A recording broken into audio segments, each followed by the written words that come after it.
Wajib atau tidak wajib tuan ikut mazhab? Saya nak tanya kat sini, siapa dia kat sini yang mazhab Syafi'i 100%? 100% dia mazhab Syafi'i. Ada? Tak ada. Tidak ada. Sebab apa? Sebab kita bayar zakat fitrah pakai duit. Itu bukan mazhab Syafi'i. Bukan mazhab Syafi'i.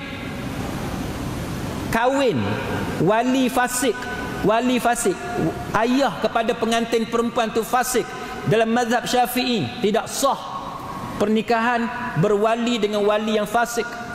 Tidak sah. Dalam mazhab Syafi'i, pendapat yang masyhur, wajib kaum wanita tutup muka. Muka tu wajib tutup walaupun bukan aurat. Itu kaul yang masyhur dalam mazhab Syafi'i. Kita tak ikut kaul yang masyhur dalam mazhab Syafi'i. Kalau saya sebut satu-satu habis tuan-tuan. Tuan-tuan bagi salam, Assalamualaikum warahmatullahi, Assalamualaikum warahmatullahi, tuan-tuan sapu muka. Itu bukan pandangan Imam Syafi'i. Itu pandangan imam lain dalam mazhab Syafi'i. Kalau tuan-tuan nak dengar lagi, saya takut tuan-tuan marah kat saya lah pula lepas ni. Tapi itu contoh yang mudah nak tunjuk kepada tuan-tuan, di kalangan kita malam ni tidak ada seorang pun yang boleh declare bahawa dia tulen mazhab Syafi'i. Tak ada. Jadi kalau tidak ada seorang pun ikut mazhab Syafi'i, kenapa timbul persoalan kita wajib ikut mazhab? Kita ikut berdasarkan kepada Quran dan hadis. Cumanya kita ikut mazhab kerana itu manhaj, metodologi, kan? Tetapi terpulang kepada kita nak ikut semua ke tak ikut semua ke berdasarkan kepada keyakinan kita. Bila kita belajar dalil, kita tengok ayat Quran macam mana, nas daripada hadis macam mana, maka terpulang kepada kita dengan cara memilih yang mana yang lebih tepat. Ada pendakwah kata kita tak perlu ikut mazhab kerana Quran dan hadis sudah ada. Saya keliru. Ini bukan pendakwah, ni orang gila. Orang gila lah. Faham tak lagi? Ikut Quran dan hadis. Lepas tu kita nak ikut mana? Nak ikut mana Quran? Kita reti dah Quran. Reti dah. Lepas tu nak suruh siapa terang? Ulama terang. Itu panggil ikut ulama. Faham? Ulama ni dia ikut Quran ke ikut syaitan? Jadi mu ikut Quran, ulama ikut syaitan. Gitu. Waktu kata kalau ada ustaz kata tak wajib ikut mazhab, ustaz gila. Memang kalau kita otak kita tidak ada ilmu, tu juga. Apa ikut? Zaman Nabi mana ada ikut mazhab? Mazhab mana kamaknya? Mendengar lagi mazhab Aisyah, mazhab Ali, mazhab Ibnu Mas'ud, mazhab Ibnu Abbas. Mendengar lagi? Tak dengar pasal semua orang jahil. Cuma ngaji fiqh. Kita orang awam ni kita reti mazhab Syafi'i, Maliki pasal kita cak ayam. Faham lagi? Cuma ngaji kitab-kitab besar, ngaji kitab Majmu', ngaji kitab Mughni Ibnu Qudamah. Khilaf mazhab ni siapa dia? Sahabat mula-mula kali. Ada yang ikut pandangan Sayyidina Umar dalam bab zakat. Ada ikut pandangan Sayyidina Abu Bakar. Dua mazhab dah situ. Terjadi selepas kewafatan Rasulullah. Kenapa? Kerana apabila nas Quran dan nas hadis itu tidak menjelaskan hukum tersebut, maka hendaklah ada seorang alim mengeluarkan hukum. Jika ada lebih daripada seorang alim, kadang-kadang terjadi keputusan hukum itu berbeza. Itu dimaksudkan dengan mazhab. Faham lagi? Okey. Allah kata faqta'u aydiyahuma. Itu jelas, tidak ada mazhab. Okey? Quran kata pencuri potong tangan keduanya. Baik, kat mana tangan nak potong? Situ mazhab.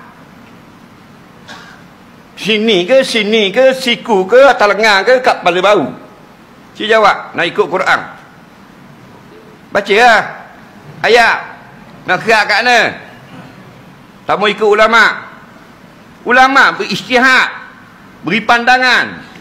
Faham? Mau jual beli dengan tong, waktu baik ayat Quran kata sah. Faham ni? Waktu baik hadisnya jual beli ngetong, boh 2 riyal tu baik air kotak. Halal ke haram jual beli lagu tu? Yang kata sah tu ulama ke Quran? Tak mau ikut ulama, nak ikut Quran. Dah boleh beli ngetong, mu beli ngetong boleh pula. Binawe ko. Jadi kalau bodoh jangan nak bodoh kawan lain pula. Faham tak ke? Faham?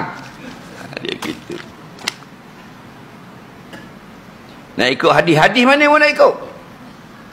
Hadis Bukhari ulama. Kediang dah.